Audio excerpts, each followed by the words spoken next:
1. Robert Johnson. De este célebre guitarrista negro nacido en 1911 en Athleurst, Mississippi, se han dicho muchas cosas, como que era un músico mediocre, hasta que presumiblemente hizo un pacto con el diablo en el cruce de la Highway 69 con la 49, en Clarksdale, invocando en la medianoche al maligno con una pequeña oración de encantación que había aprendido de un viejo esclavo, para pedirle que lo ayudara a tocar el blues como nadie lo hizo nunca. Johnson, al parecer, no solo estaba consciente de sus limitaciones como músico, sino que también estaba resentido con Dios por la prematura muerte de su joven mujer e hijo. Luego que el maligno se le apareciera, y tras prometerle que dominaría la guitarra como nadie, le explicó también que solamente debía deslizar las manos sobre el instrumento para interpretar el mejor blues de la historia. El resto es historia conocida. Johnson se transformó de la noche a la mañana en un músico sublime, su virtuosismo era tal, que al escucharlo parece que sonaran dos guitarras en vez de una y su fantasmal voz podía cambiar fácilmente de tonos y formas, grabando 29 canciones, entre las cuales se encuentran dos de sus mayores éxitos, Crossroad Blues y Me and the Devil Blues, las cuales hacían referencia precisamente a este pacto demoníaco. Este guitarrista, que se transformaría en influencia de excelsos guitarristas como Elmore James, Muddy Waters, Eric Clapton y Keith Richards, fallecería a los 27 años en agosto de 1938 después de tocar en un local llamado Three Forks, en Greenwood, Mississippi. Mujeriego retomado, Johnson había intentado seducir a la mujer del dueño del establecimiento, y antes de subir a un escenario una botella de whisky abierta llegó a su mesa. Johnson no se hizo de rogar y la bebió con avidez, pero cuando comenzó a tocar comenzó a sentir molestias físicas. Así que paró de cantar, dejó su guitarra a un lado y salió a la calle. Estuvo perdido durante 3 días y, cuando lo encontraron, ya estaba muerto. Había sido presumiblemente envenenado con estricnina. Con su misteriosa muerte, el rey del Delta Blues se convirtió en el primer miembro oficial del Club de los 27. 2. Brian Jones. Fundador de los Rolling Stones, él de hecho bautizó al grupo con ese nombre, basándose en una canción de Muddy Waters. Brian Jones fue su primer líder y principal multiinstrumentista, mostrando su influencia en álbumes como Aftermath, Between the Buttons y Their Satanic Majesty's Request. Considerado el músico más experimental de esta legendaria banda londinense, su versatilidad en los arreglos de guitarras era notable, tal como se puede apreciar, por ejemplo, en la guitarra slide del tema Mother's Little Helper. Se dice, de hecho, que Jones fue el primero en tocar la slide guitar en Inglaterra. Nacido en febrero de 1942 como Lewis Brian Hopkins Jones, este rubio guitarrista, por si fuera poco, tocaba instrumentos raros para el rock. Se decía que solo necesitaba media hora para aprender a tocar cualquier instrumento, como la mandolina, la cítara hindú, en el inicio del tema Painted Black, por ejemplo, el dulcimer, la marimba, el melotron, el arpa, el cello, el violín, el ukelele, el acordeón, las campanas tubulares, la armónica, la batería marroquí y la flauta. Si bien en los años en que integró los Rolling Stones, Jones no figuró en ninguno de los créditos como compositor y tampoco cantó ninguna de las canciones, la riqueza y diversidad musical que el grupo alcanzó con él nunca volvió a ser igualada después de su partida. Sus problemas con las drogas, comportamiento errático, y la fricción con sus compañeros de banda, en especial con la dupla Hawger Richards, solo anunciaron que le quedaba poco tiempo en el grupo que había ayudado a formar. Durante la grabación del disco Let It Bleed, el grupo decidió pedirle que se fuera. Jones no cuestionó la decisión, ya que en ese momento se encontraba internado en una clínica con un cuadro de depresión. Así, Brian Jones abandonó el 10 de junio de 1969 la banda que había ayudado a fundar, retirándose a su casa de Sussex.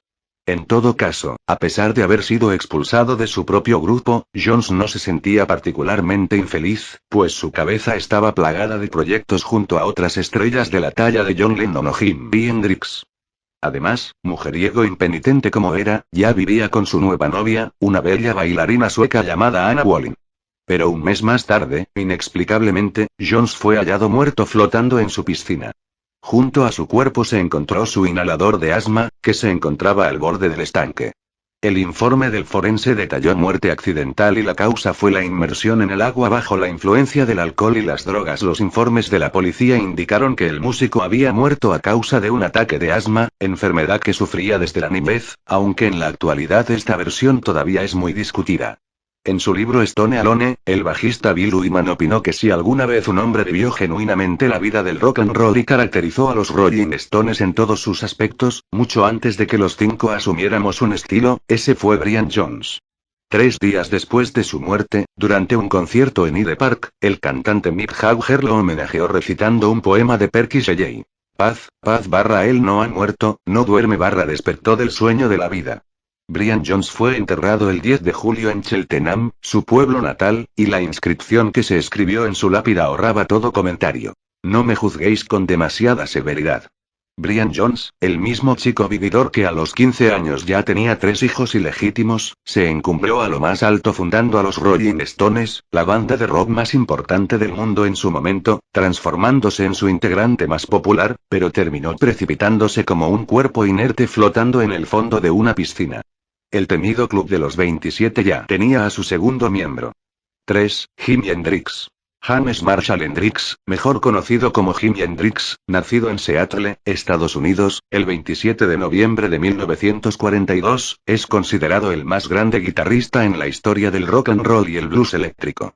En el año 2003 la revista Rolling Stone lo escogió, de hecho, como el mejor guitarrista de todos los tiempos, al igual que las revistas Total Guitar y Time, que los situaron por encima de otros notables exponentes de ese instrumento como Chuck Berry, B.B. King, Eric Clapton, Jimmy Page y Keith Richards. Los 4 discos que sacó con su banda, The Jimi Hendrix Experience, además de sus recordadas presentaciones en los festivales de Monterrey, Woodstock y las Islas de Wild, lo convirtieron en uno de los músicos más innovadores y completos de la época, transformándolo en un pionero de la guitarra eléctrica. Su virtuosismo era tal que la tocaba hasta con los dientes.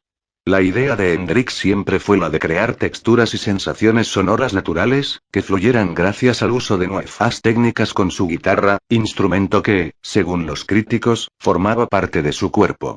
Pero la triunfal carrera de Hendrix se cortaría abruptamente en Londres, Inglaterra, la noche del 18 de septiembre de 1970. Después de acudir a una fiesta, su novia lo fue a buscar para dejarlo en un hotel Samarkand. Hendrix, que ya estaba totalmente bebido, tomó en su pieza una decisión fatal. Ingirió 9 pastillas para dormir. La mezcla de somníferos y alcohol fue totalmente contraproducente, y Hendrix cayó presumiblemente desvanecido, muriendo después por la aspiración de su propio vómito. Posteriormente, se especuló que Hendrix no había muerto en ese momento, sino que cuando lo llevaban en la camilla. Cuando necesitó girar la cabeza para vomitar en el suelo, uno de los enfermeros habría colocado su cabeza sobre la camilla, provocando así su atragantamiento y fallecimiento. También se especuló que su manager, Michael Jeffery, quien iba a ser despedido por el músico, le había hecho tomar pastillas y grandes cantidades de vino, para provocarle la muerte y cobrar el millonario seguro que estaba a su nombre. Lo único cierto es que el mundo de la música había perdido a uno de los grandes y el Club de los 27 ya tenía a otro miembro. 4. Janis Joplin. Esta cantante estadounidense, símbolo femenino de la contracultura de los revolucionarios años 60 y la primera mujer en ser considerada una gran estrella del rock and roll y el blues, nació en Texas el 19 de enero de 1943 y desde muy temprano llamó la atención por la calidad de su voz y la visceral intensidad de su interpretación. Luego de alcanzar la fama y después de que se enterara de la muerte de Jimi Hendrix, la cantante comenzó a cuestionarse qué podría suceder si ella también falleciera. Me pregunto si yo muriera y qué pasaría. ¿Hablarían de mí tanto como de Jimi? Ja, ja. No es un mal truco para hacerse publicidad, pero no creo que pudiera morir también en 1970. Eso disminuye mis posibilidades porque 2 estrellas del rock no se pueden morir en el mismo año. Pero no se preocupen. No voy a morir el mismo año que Jimi Hendrix. Soy mucho más famosa que él. Les dijo la cantante en tono de broma a sus allegados. Pero la cantante no sabía que tenía una cita con la muerte y que esta iba a producirse menos de un mes desde el fallecimiento de Jimi Hendrix. El sábado 3 de octubre de 1970, cuando Janis Joplin se aprestaba a grabar las partes vocales de la canción Buried Alive in the Blues, en un estudio de Los Ángeles, se retiró a su habitación en el Landmark Motor Hotel. Como la cantante no se apareció en el estudio al día siguiente, según lo acordado con el productor, sus amigos decidieron visitarla en el hotel, pero, al entrar a la habitación, la encontraron muerta, tirada en el suelo a un lado de su cama. La causa oficial de su deceso fue una sobredosis de heroína, probablemente bajo los efectos del alcohol. Joplin fue incinerada y sus cenizas esparcidas desde un avión en el Océano Pacífico. En su testamento, Joplin dejó $2.500 para realizar una fiesta en su honor en caso de su desaparición y se repartieron pasteles de chocolate mezclados con hachís entre los cerca de 200 asistentes que llegaron a la partícula R celebración. 5. Jim Morrison. James Douglas Morrison, vocalista de The Doors, es considerado uno de los cantantes más populares, influyentes y carismáticos de la historia del rock, el quinto mejor vocalista de todos los tiempos, según la revista Rolling Stone. Los 6 discos de estudio que grabó con sus compañeros Ray Manzarek, Robbie Krieger y John Densmore, incluyen piezas musicales de antología que han hecho las delicias para los amantes del rock clásico. Morrison, hasta hoy, aún es considerado el arquetipo perfecto de la estrella de rock. Voz privilegiada, mirada magnética, hosco, misterioso, inspirador, escandaloso y poseedor de un sex appeal natural. Nacido como James Douglas Morrison el 8 de diciembre de 1943, el Rey Lagarto antes de probar suerte en la escena musical ya estaba especialmente obsesionado con la poesía simbolista francesa y los mitos y religiones de las culturas de los nativos americanos. También era un consumidor habitual de alcohol y varios tipos de sustancias psicoactivas, LSD, cannabis y peyote, las que defendía porque lo ayudaban, en su opinión, a alcanzar otros estados superiores de conciencia, con un mayor equilibrio espiritual y paz interior. Curiosamente, Morrison jamás se mostró especialmente entusiasmado con la heroína, principalmente por su declarada fobia a las agujas. Después de la grabación del disco La Woman, Jim Morrison decidió tomarse un tiempo libre y se mudó en marzo de 1971 a Francia, tierra del existencialismo, con su novia, Pamela Courson. Pero el 3 de julio de ese mismo año la misma Pamela lo encontró muerto en la bañera de su piso del barrio del Marais. El parte médico estableció que el cantante murió por un fallo cardíaco agravado por el abuso de alcohol, pero nunca se realizó una autopsia en regla debido a que no se evidenció violencia en su muerte. Morrison fue enterrado en París, en el cementerio de Père Lachaise, convertido en la actualidad en un lugar de peregrinación para fans de todo el mundo. Su tumba, de hecho, es el cuarto lugar más visitado por los turistas en la capital francesa, después de la Torre Eiffel, Notre Dame y el Centro Pompidou. La actual lápida, colocada por los padres del cantante en 1991, dice en griego antiguo, Kataton daimona aitoi, que significaría fiel a su propio espíritu divino dentro de él, aunque otros afirman que significa de acuerdo a su propio demonio. Recientemente, a propósito de la muerte de Jim Morrison, después de 43 años de silencio, la actriz y cantante inglesa Marianne Faithfull causó un pequeño revuelo mediático al confesar a la revista Mojo que la sobredosis que mató al frontman de los Doors había sido provocada accidentalmente por su novio de entonces, el dealer Jane de Bretteville. La última vez que estuve en Londres un periodista me preguntó por qué maté a Jim Morrison, así que decidí contar exactamente lo que pasó y demostrar que yo no maté a Jim Morrison. Aunque sí sé quién lo hizo. Fue Jane de Bretteville, quien fue a verlo para venderle droga y lo mató de forma accidental. La muerte de Jim Morrison fue consecuencia de la pureza del caballo, heroína, que le suministró de Bretteville. Y yo no sabía nada sobre esto. De todas formas, todos aquellos relacionados con la muerte de pobre chico están muertos ya. Todos excepto yo, dijo Faithfull, entregando quizás algo de luz entre las brumas que ocultaron durante años la muerte del mítico cantante de los Doors, el mismo que en la parte final de la canción Not to Touch the Earth declaraba In the Lizard King. Y canto anything, soy el Rey Lagarto. Puedo hacer lo que quiera. 6. Kurt Cobain. Kurt Donald Cobain, nacido en febrero de 1967 en Aberdeen, Estados Unidos, ha sido sindicado por la crítica como el último portavoz de una generación que tuvo la música popular.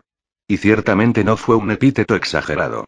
Este talentoso cantante, compositor y guitarrista, quien junto al bajista Chris Novoselic y el baterista Dave Grohl formó la banda grunge Nirvana, fue el genio creador detrás de álbumes como Bleach, In Utero y, especialmente, Nevermind, el disco superventas donde se incluía ese furioso y emblemático himno de la generación X llamado Smell Like Teen Spirit.